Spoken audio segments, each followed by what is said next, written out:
So as the field developed, as you had quite an early announcement that you were going to run for governor, you probably needed to as a rural legislator who needed to get out and make the rounds to North Louisiana, Central Louisiana, Rocky and Carlos, right? Everywhere, right?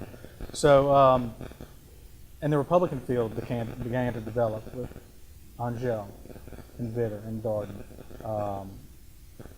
I forget. I feel like Rick Perry here. I forget what's the third one. Yeah. So, but you're the lone Democrat. You're the lone Democrat leading the pack, and I mean there had to be some sort of strategy to be the only Democrat. Can you share with us some things that occurred that kept you as the only Democrat, whether it's the endorsement of the party, early endorsement, because Mitch Landrieu or Russell Honore, who had thought about it? Well, it became important for me to make sure that in the primary, because as you all know, we don't have party primaries. We have, some people call it a jungle primary, open primary, whatever you want to call it. Everybody runs at the same time regardless of party. And then the two top vote getters, regardless of party, make the runoff unless the top vote getter gets 50% plus one.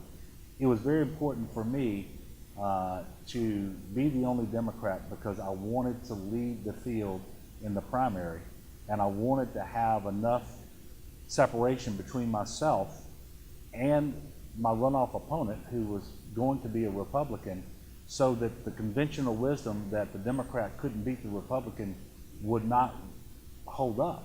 That everybody would come out of that primary election saying, wait a minute, this Democrat does have a chance to beat him. Look at the difference we have. And at the end of the day, if memory serves me, I got a 40% vote on the primary, and Senator Vitter made the runoff at 23%.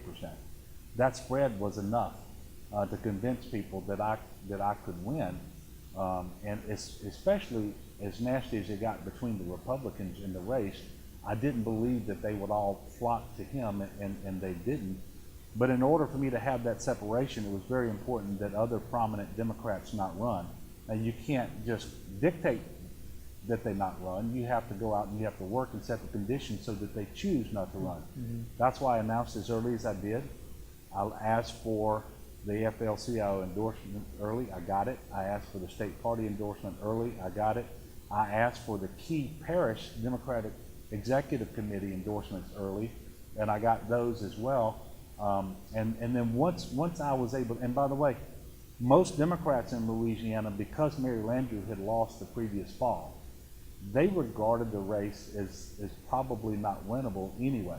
It didn't take a whole lot to keep them on the sidelines, but we just had to do a lot of work early.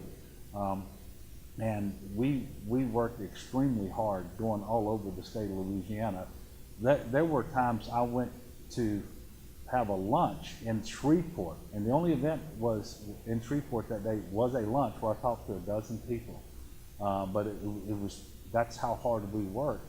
And at the end of the day, I say we got lucky. We did sort of get lucky, but sometimes if you work hard enough and smart enough, you create your own luck. We ended up without another major Democrat in the race. There were 3 Republicans, and we ended up in the runoff. Probably with, I don't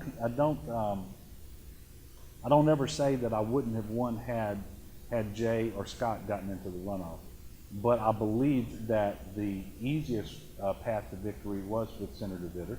And by the way, Senator Vitter believed that the easiest path to victory for him was for me to be in the runoff. So we both made it, and then obviously we kind of duked it out from there. Right.